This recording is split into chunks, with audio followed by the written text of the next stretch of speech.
2021 சட்டமன்ற தென்காசி சட்டமன்ற உறுப்பினராக தேர்ந்தெடுத்து சட்டசபைக்கு சென்றேன். சட்டசபையில் செல்லும் பொழுது இந்த ரெட்டகுளம் கால்வாய் திட்டத்தை நீங்கள் வாக்கு சேகரிக்கும் பொழுது ரெட்டகுளம் கால்வாய் திட்டத்தை கண்டிப்பாக நிறைவேற்றி கொடுப்போம் என்று ஆலமரத்தில் வைத்து நம்முடைய தமிழக முதல்வர் ஸ்டாலின் அவர்கள் வாக்குறுதி கொடுத்த காரணத்தால் நாங்களெல்லாம் வெற்றி பெற்றோம். பார்க்காத மந்திரிகள் எல்லாம் இல்லை. முதலமைச்சரிடம் 5 தடவை கொடுத்துருக்கேன். நீர்ப்பாசனத்துறை அமைச்சரிடம் 15 தடவை கொடுத்துருக்கேன். தங்கம் தென்னரசியிடம் 3 தடவை கொடுத்துருக்கேன். உதயநிதி ஸ்டாலினிடம் 2 தடவை கொடுத்துருக்கேன். இப்படியாக மந்திரிகள் அத்தனை பேர்களும் வரிசையாக கொடுத்துருக்கேன்.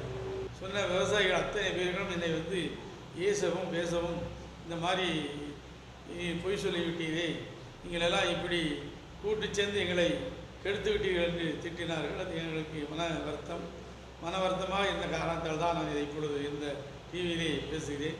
இதை செய்து தரா பட்சத்தில் அந்த சைடெல்லாம் நான் போய் ஓட்டு கேட்க போவதற்கு மனதில் பயம் இருக்கின்றது. அந்த அளவுக்கான மோசமான நிலை இருக்கின்றது. 2021 சட்டமன்ற தென்காசி சட்டமன்ற உறுப்பினராக தேர்ந்தெடுத்து சட்டசபைக்கு சென்றேன்.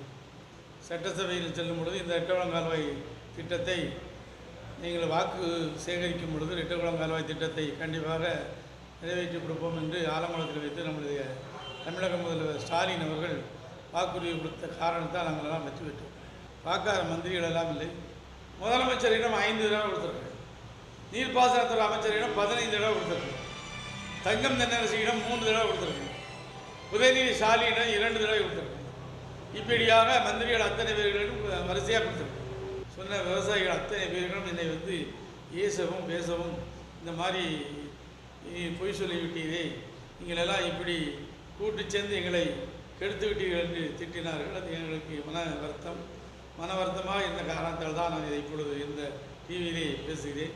இதை செய்து தரா பட்சத்தில் அந்த சைடெல்லாம் நான் போய் ஓட்டு கேட்க போவதற்கு மனதில் பயம் இருக்கின்றது. அந்த அளவுக்கான மோசமான நிலை இருக்கின்றது.